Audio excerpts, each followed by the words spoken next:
Salut, aujourd'hui je veux te parler de 4 cartes qui sont régulièrement tombées dans mes tirages depuis que j'ai commencé le tarot. Et ces cartes, je les ai toujours trouvées hyper reloues pour plein de raisons différentes, mais elles m'ont toutes appris quelque chose et je voudrais partager ces 4 cartes avec toi aujourd'hui et les apprentissages que j'ai eus de ces cartes. Ce qui m'a fait penser à faire cette vidéo, c'est que je viens de sortir une nouvelle formation justement sur les cartes reloues avec comme principe que en fait les cartes reloues, tu les subis jusqu'à ce que tu comprennes leur message. Et il peut y avoir plein de formes de cartes reloues dans un tirage, que ce soit les cartes que tu confonds, les cartes que tu comprends pas, parce que la signification elle n'est pas claire, la carte qui te dit pas du tout ce que tu as envie d'entendre, enfin voilà. Si tu as envie d'en savoir plus sur cette formation, eh ben écoute, je te mets le lien en description de cette vidéo donc sponsorisée par moi-même. Si tu regardes cette vidéo au moment de sa sortie, la formation elle est en tarif de lancement, donc jusqu'à demain soir, dimanche soir, le 15 février 2026. Et sinon, eh ben, écoute, elle est probablement plus en tarif de lancement, mais en même temps, c'est une formation qui est canon et qui probablement t'intéressera. Donc, je te laisse aller regarder le lien que je t'ai mis dans la description et on passe à mes 4 cartes reloues. J'ai pris des tarots différents pour illustrer chacune de ces cartes. Par laquelle on va commencer? On va commencer par une carte qu'on adore, bien sûr, qui est la carte du 10 d'épée. Tu pourrais me dire, ah bah oui, Caro, ça forcément, c'est une carte relou. Personne ne kiffe voir un 10 d'épée tomber dans son tirage. Ok. Ceci dit, ça m'est déjà arrivé d'entendre des gens dire, ah, mais moi, j'ai pas peur du 10 d'épée. Oui, mais bon, écoute, moi, j'ai traversé le 10 d'épée l'année dernière, donc j'aurais dû en avoir un peu plus peur. Comment cette carte est entrée dans ma vie et à quel point elle a été relou? Eh bien, en décembre 2023, j'ai fait ma roue de l'année et pendant que je brassais mes cartes pour tirer les cartes du mois de septembre, le 10 d'épée est tombé. Mais je me suis dit, oh non, moi j'ai pas envie de voir ça dans ma roue de l'année, donc bam, je l'ai remise dans le paquet. Et quelques minutes plus tard, je me suis dit, non, Caro, tu ne peux pas ignorer ce 10 d'épée, ce n'est pas possible, il est là, c'est une alerte. Donc en fait, ressors la carte du jeu et remets-la pour le mois de septembre 2024 et vois ce que ça t'évoque et entends le message du 10 d'épée. C'est ce que j'ai fait. À ton avis, est-ce que j'ai écouté ce message? Non. Je ne l'ai pas écouté. Je n'ai pas écouté l'alerte du tarot. J'ai fait ma roue de l'année, puis après, tu vois, je suis bien partie dans le déni. J'ai bien tout rangé dans un cahier, dans un coin, et je n'ai plus jamais ressorti ce tirage. Et en septembre 2024, qu'est-ce qui s'est passé? Le jour de la rentrée, j'ai fait un burn-out. Donc, oui, cette carte était très relou, parce que pendant... plus d'un an, c'est très long hein, de se remettre d'un burn-out. Donc pendant plus d'un an, j'étais dans ce burn-out. Et en fait, qu'est-ce que cette carte m'a appris? Bah, déjà, elle m'a appris que c'était important quand le tarot tirait la sonnette d'alarme de l'écouter. On n'est pas bien sûr obligé tout le temps d'écouter ces cartes et tout ça, mais là, quand vraiment il y a quelque chose qui résonne, sincèrement, si j'avais eu le recul à l'époque, mais c'était tellement signé que j'allais au burn-out, mais tous les signes étaient là. Et le tarot est venu me pointer ça d'autant plus. Et du coup, cette carte, elle m'apprend aujourd'hui que les alertes du tarot, c'est important de ne pas les ignorer. On a le droit d'être dans le déni, n'est-ce pas? Le déni, c'est quand même une invention bien pratique, mais à un moment, le truc te rattrape quand même. Donc, du coup, aujourd'hui, je n'ignore plus les alertes du tarot. D'ailleurs, dans ma roue de l'année pour 2026, pour le mois de décembre, j'ai tiré la tour et le 8 d'épée. Donc, là, nous sommes mi-mars, au moment où j'enregistre. Eh bien, dis-toi que depuis le début de l'année, depuis que j'ai fait ce tirage, j'essaye de mettre des choses en place pour pouvoir anticiper ce que j'ai interprété de ma roue de l'année pour décembre. Donc voilà ce que ce 10 d'épée m'a appris. Il m'a appris à écouter les alertes du tarot et également à écouter les alertes de mon corps, de mon mental, voilà. De passer par cette case, de passer par la case burn-out qui est vraiment dévastatrice et t'as tout qui est cramé à l'intérieur, quoi. ça m'a permis de me relier à moi, de retrouver des moments de joie tout simples du quotidien. Ça m'a permis de retrouver de la satisfaction liée à des moments tout simples du quotidien. Et ça faisait plusieurs années que je traversais des moments très compliqués. Je crois que mon burn-out, il m'a permis de faire une pause qui était salutaire parce que j'ai pris soin de moi et ça m'a remis sur les rails. Alors, bien sûr, je serais plus pareil qu'avant le burn-out, mais bon, en même temps, comme pour chaque événement de la vie, chaque événement de la vie, qu'il soit positif ou négatif, il influe sur nous, donc c'est pas un problème, quoi. C'est comme ça. Il y a eu des bénéfices à cette carte. Je passe à la carte qui va directement à la suite de ce 10 d'épée.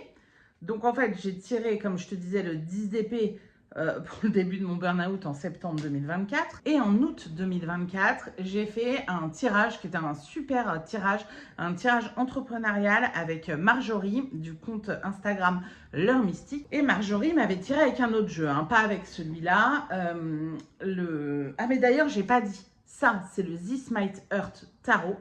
Et ça, c'est le Cosmic Cycle Tarot. Et du coup, je te disais, Marjorie m'a fait ce tirage et une des cartes qui apparaissait de manière très forte dans ce tirage, c'était le 4 d'épée. Il était urgent que je me pose. Et le 4 d'épée a commencé du coup à sortir dans mes tirages en août 2024. Et il m'a poursuivi, non mais laisse tomber. Il m'a poursuivi, mais toute l'année 2025. Très très régulièrement, il ressortait dans mes tirages pour me dire « Stop, prends le temps, arrête-toi, pose-toi, ce n'est pas le moment de recommencer, ce n'est pas le moment de t'enflammer, stop, ah, nous sommes en pause. » T'as l'impression d'être en pause? Non, t'es pas vraiment en pause parce que tu continues en fait quand même de travailler. Mets-toi vraiment en pause, trop relou. Trop relou, mais ça a vraiment été très utile parce que j'ai commencé à me soigner de mon burn-out. Oh, c'est bien, hein, je m'étais dit, j'en peux plus de parler de ce burn-out, on va parler d'autre chose. Bon, allez, disons que c'est probablement la dernière vidéo sur le sujet, on verra. Mais du coup, au début, je m'étais mise en pause, dans le sens, je n'essayais plus de faire rentrer d'argent dans mon entreprise, mais en fait, j'étais pas du tout en pause parce que je continuais à filmer des vidéos YouTube, je continuais à écrire mes newsletters et à créer un peu de contenu sur Insta, donc j'étais pas du tout en pause, quoi. Mais j'avais vraiment beaucoup de mal à décrocher. Et à partir du moment où j'ai vraiment compris cette carte et le message qui me disait « Non mais arrête tout, meuf !» Stop. Eh ben, j'ai arrêté et ça m'a vraiment permis de me soigner. Et ça m'a permis aussi de clôturer des vieux dossiers qui étaient en rapport avec des traumas que j'ai vécus. Ça a laissé la place en fait pour faire ça.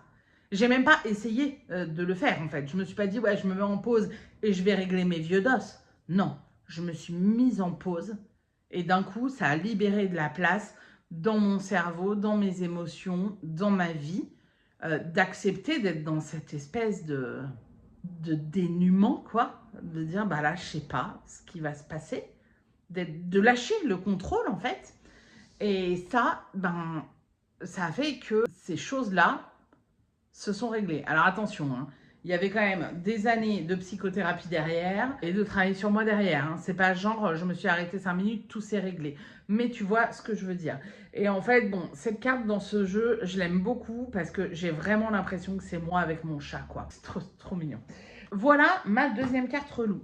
Troisième carte relou, vraiment relou pour moi, le jugement. Et ça, j'en parle pas mal dans la formation. Pourquoi cette carte, elle est relou, à mon avis? Mais c'est parce qu'en fait, j'ai mis tellement de temps à la comprendre.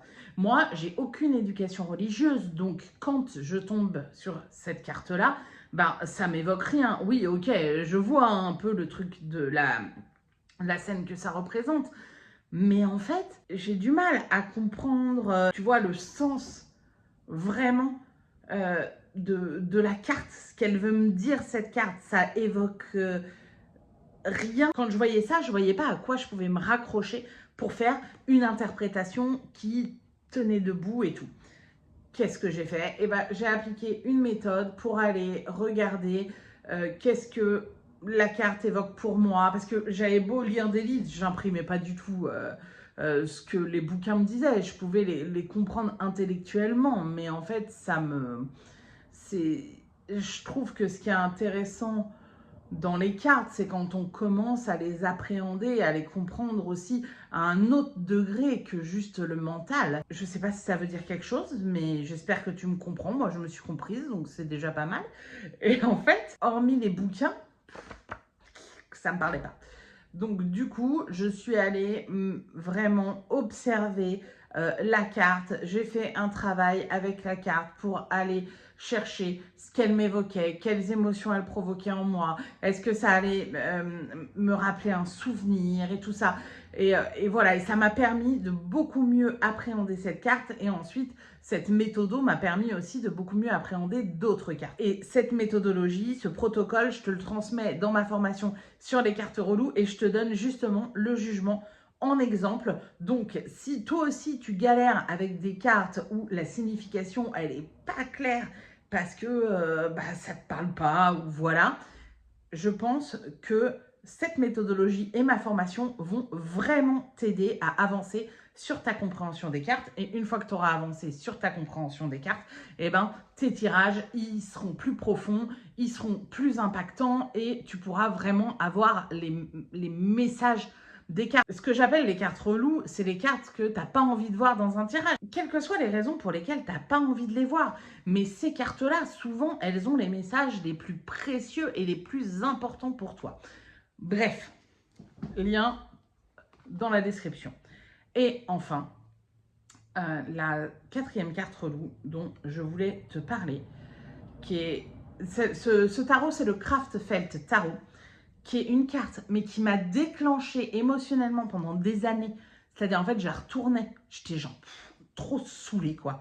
Je pense que pendant 4 ans, cette carte, à chaque fois qu'elle est sortie dans mes tirages, j'étais là, allez, vas-y, encore, c'est bon. On a compris. Tant que la carte, elle revient, c'est que a priori, t'as pas compris. Et en fait, ça va peut-être te surprendre que cette carte m'énerve parce que cette carte, elle est communément très aimée. Cette carte, c'est le 10 de coupe. Mais qu'est-ce qu'il a bien pu me faire, ce pauvre 10 de coupe, pour m'énerver à ce point? Tu le sais peut-être, moi, je suis maman solo, je suis séparée depuis plusieurs années, presque 6 ans, du père de mon fils. Et cette carte, pour moi, c'est genre la famille parfaite, papa, maman, les enfants, dans la petite maison, et on est là, et on soutient, et on rit. On rit, parce qu'on est tellement heureux. Et parce qu'on a tellement de joie et d'accomplissement dans nos vies. Et en fait, je sais que les familles, blabla, ont tous leurs problèmes. Je le sais. Mais tu sais, des fois, les choses, elles vont se nicher à des endroits où émotionnellement, on s'en fout de ce qu'on sait. Juste, on ressent un truc pas cool. Et du coup, ce côté famille ricorée, il était extrêmement déclenchant pour moi parce que moi, j'avais pas ça. Moi, j'étais dans... Je m'étais séparée du père de mon fils. Mon fils, il vit chez moi, donc en fait, je l'élève seule à 90%. Et c'est moi qui suis sur le pont, c'est moi qui mets à manger dans la marmite, c'est moi qui m'occupe de ses devoirs, de lui quand il est malade, enfin de tout quoi. Et en fait, j'étais méga jalouse des familles. Et il y a des moments où je vivais de manière assez cool avec ça. Et puis, il y avait d'autres moments où vraiment c'était très compliqué pour moi parce que je pense que c'est des moments où je me sentais particulièrement seule et où peut-être j'avais vraiment besoin... Tu sais, tu as des moments dans ta vie où tu as plus besoin de soutien que d'autres. Et puis en plus, quand tu es tout le temps seule sur le pont, donc moi avec mon fils, plus avec mon entreprise, je suis souvent seule maître à bord et seule capitaine à bord de mon bateau. Et en fait, ben, quand tu es seul sur le pont, il y a des moments où, bon, bah, t'es un peu fatigué, quoi. Un peu beaucoup. Et du coup, attention, en ne disant ça, je ne nie pas la difficulté que peuvent avoir d'autres personnes qui sont dans d'autres situations de moi. Hein. Je ne parle qu'à mon échelle, d'accord? Et il y avait des moments où j'étais trop jalouse des familles. Je me revois, mais genre, devant l'école, comme ça, à voir. Ouais, ouais, vous venez chercher vos enfants ensemble. Papa, la maman, ensemble. Ou à la boulangerie. Tu sais, quand des fois j'allais à la boulangerie pour acheter le goûter et que je voyais, genre, la famille où moi je projetais que c'était la famille parfaite. Et encore une fois, bien sûr qu'ils avaient des problèmes aussi. Et ça se trouve, j'avais beaucoup moins de problèmes qu'eux. Pourquoi est-ce que j'avais moins de problèmes qu'eux? Parce que, bah, en fait, quand t'es parent solo, bah oui, c'est tout le temps toi qui gères. Mais d'un autre côté, t'as pas de concession à faire sur l'éducation. T'as pas de backup, mais en contrepartie, t'as pas besoin de faire de concessions. Et du coup, quand je voyais ces familles à la boulangerie, mais des fois, ça m'énervait trop, quoi. Tu sais, moi, je venais acheter ma viennoise au chocolat là, pour mon môme, et je les voyais tous là en famille venir acheter leur viennoise au chocolat le dimanche. Et ouais, les dimanches, c'était particulièrement compliqué pendant longtemps aussi. Et donc, du coup, bref, cette carte, elle me rappelait ça tout le temps. Et donc, dès que je la voyais apparaître, c'était compliqué pour moi. Même si je savais que des formes de famille, il y en a plein, et que mon fils et moi, tous les deux dans la maison, avec le chat, donc tous les trois, on forme une famille. Et que avec le père de mon fils, même si on n'est plus ensemble, on forme une famille aussi. Et qu'une famille, ça peut être un couple sans enfants. Ça peut être une personne avec ses animaux. D'ailleurs, quand on parle de couple, mais peu importe des couples homo, hétéro, peu importe, il n'y a pas de normes dans la famille. Mais oui, tu veux venir? Ça, je le savais intellectuellement. Quand tu as grandi avec tous les trucs des contes de fées et du fait d'avoir... Elliot, non. Attendez, mon chat, il fait bouger mon pied de caméra. Enfin, mon pied de téléphone, là. Et en fait, viens. Voilà, hop, bonjour. Regardez, on parle de la famille. Et qui vient qui vient faire un câlin à la carte du 10 de coupe. Ouais, t'es trop mignon, toi. Et donc, du coup, tu m'as perdu dans ce que je disais.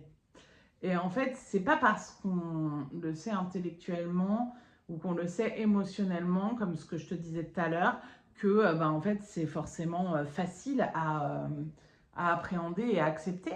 Et aujourd'hui, ben, je vis en paix avec ça. Je me suis réconciliée avec ça. Et, et du coup, j'ai plus de problème avec ma carte du 10 de coupe, quoi. Pourquoi tu me regardes comme si je racontais n'importe quoi? Oh là là, donc voilà, j'ai plus... J'espère que vous m'entendez encore parce que le chat est sur le micro. Donc en fait, maintenant, j'ai plus de problème avec cette carte du 10 de coupe. Je me suis réconciliée avec. Et en fait, bah voilà, elle était relou pour moi parce qu'elle me déclenchait, mais c'était important pour moi de faire la paix avec ça. Et d'accepter ma famille telle qu'elle est. C'est pas la famille dont j'ai rêvé au moment où j'ai fait mon môme avec son père, quoi. Mais c'est la famille que j'ai aujourd'hui, c'est la famille qui me convient aujourd'hui, c'est la famille dont j'ai besoin aujourd'hui, je pense. Et en fait, je kiffe vivre avec juste mon môme et mon chat. Ça me met les larmes aux yeux, ça m'émeut de parler de ça. Tout ça pour te montrer que des cartes qui peuvent être reloues, qui te saoulent quand elles sortent, qui t'agacent, qui te mettent en colère et tout, bah en fait, elles ont des messages vraiment importants pour toi. Elles peuvent être une aide précieuse dans ta vie pour te montrer à quel endroit c'est important que tu grandisses ou sur quel sujet tu peux bosser. Et en fait, ces cartes-là, ben, c'est important d'entendre leur message. Donc, si toi, tu as des cartes qui te font galérer et que t'en as marre de galérer dans tes tirages avec les cartes reloues, eh bien, je te rappelle que tu as ma formation Les cartes reloues qui est disponible et que le lien est dans la description. Si tu as aimé cette vidéo, eh ben, dis-le avec un like, abonne-toi à ma chaîne. Ah oui, dis-moi en commentaire quelles sont les cartes reloues pour toi. Celles mais qui te saoulent au plus haut point et à ton avis, pour quelles raisons est-ce qu'elles sont reloues? Ceci étant dit, je suis hyper contente d'avoir filmé cette vidéo. J'ai fait une vidéo il y a 2 mois pour dire ouais, je reprends les vidéos YouTube. Et puis, je me suis fait prendre par le temps, même si j'avais hyper envie de le faire. Donc, ce que j'aimerais, c'est faire une vidéo par semaine. Est-ce que je vais le tenir? J'aimerais bien, mais je ne sais pas. Donc, je ne veux pas te faire de fausses promesses en te disant à la semaine prochaine. Et je vais juste te dire à très bientôt.